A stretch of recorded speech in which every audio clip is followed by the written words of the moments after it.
Produkcija medijske vile.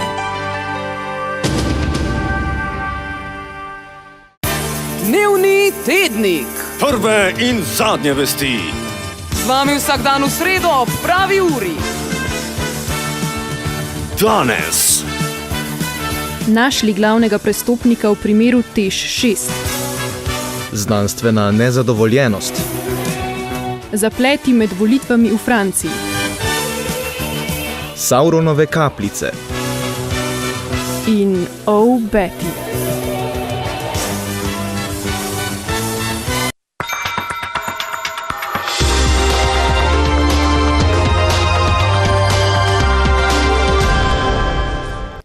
Pozdravljeni, na današnji dan bova z vami Franca K. Voli In Rok je poteku. Bohlonej. Sprva si vzemimo par sekund tišine.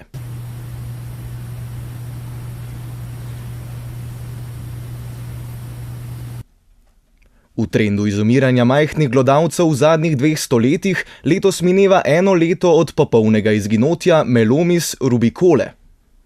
Ta ljuba nam podgana iz okolice koralnih grebenov je bila pogrešana od leta 2007. Znanstveniki z obeh strani se še vedno prepirajo zaradi stave o tem, kaj bo izginilo prej, koralni greben ali Melomis rubicola. Zaradi primerkov, ki so morebiti prebežali na Papuo Novo Gvinejo, stava zaenkrat še ni zaključena. O stanju v domači znanosti pa več v prispevku.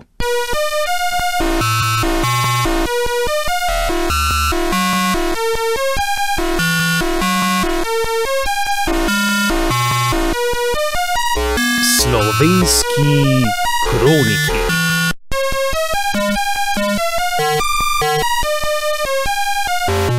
Pretekli teden se je pred vlado zbralo več znanstvenikov, ki so nad trenutnim stanjem izredno nezadovoljni. Najbolj jih moti, da na nekaterih inštitutih za kosilo v menzi še vedno plačujejo več kot poslanci v parlamentu. Nezadovoljstvo so izrazili tudi v zvezi s kurilno sezono. Na transparentih je pisalo: rokavice v laboratorijih ne smejo biti volnene. In pa Jožefu Stefanu letos dedka Mraza ni uspelo pridobiti. Komu naj verjamemo?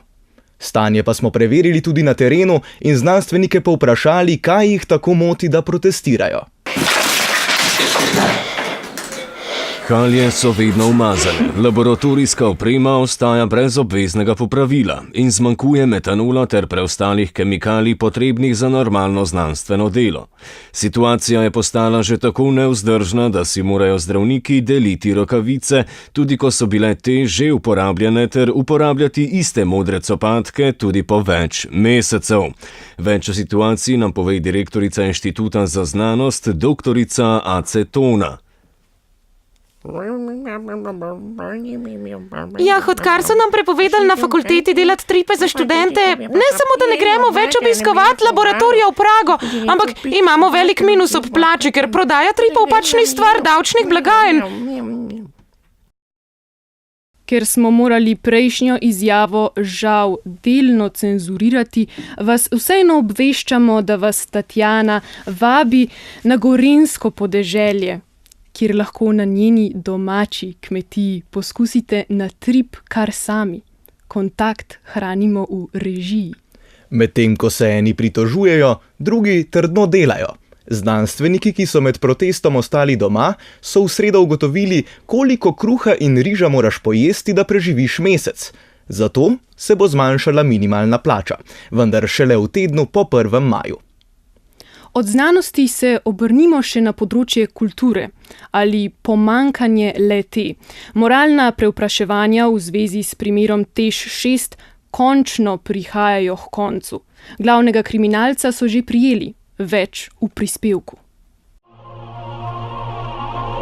Znanost in tehnika.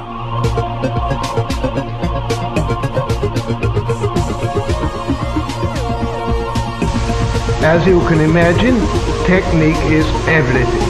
Tu v Šoštanju danes vre. Zaprli so namreč več kriminalcev različnih starosti, obtoženih suma kršenja zakona v zvezi s primerom TEŠ 6. Končno smo izvedeli, kdo je kriv, je odmevalo na jutranji tiskovni konferenci pred nedokončano termoelektrarno. S prsti v medu naj bi našli kar samega vodjo projekta JJ, ki je zlahka izdal tudi ostale vpletene.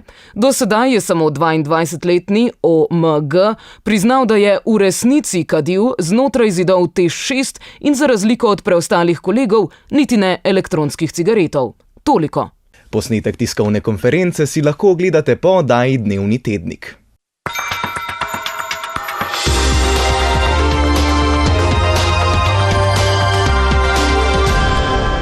Za vpletenega JJ pa se že govori, da bo njegov bled obraz z jutranje konference zaradi avtentičnosti pristal kar na škatlicah cigaret.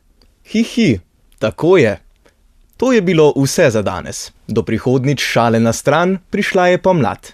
Pa srečno. Zdaj pa, oh Betty. Pot okoli žice ob 1. maju se prestavlja iz Ljubljane v Belo krajino s sloganom Branimo Schengen. Podpora vladi vztrajno pada. Volivci se sprašujejo, zakaj ne še vlada. Na francoskih volitvah nič presenetljivega. Le Penova že čisti svoje giljotine. Na Šentilju nova nesreča s smrtnim izidom. Prvi trezni mrtvi voznik v letu 2017 v žepu je imel vstopnico za koncert Tanje Žagar. Ugibanja o samomoru se že pojavljajo. Začetek obnove Plečnikovega stadiona ali kaj je že to nogomet na Slovenskem.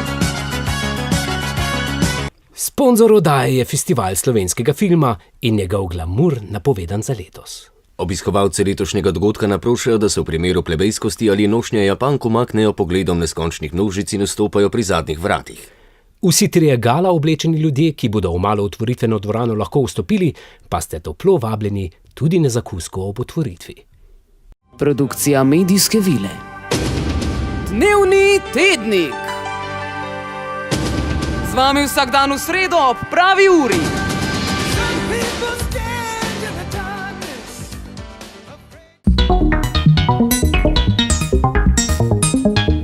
Radio Televizija Študent.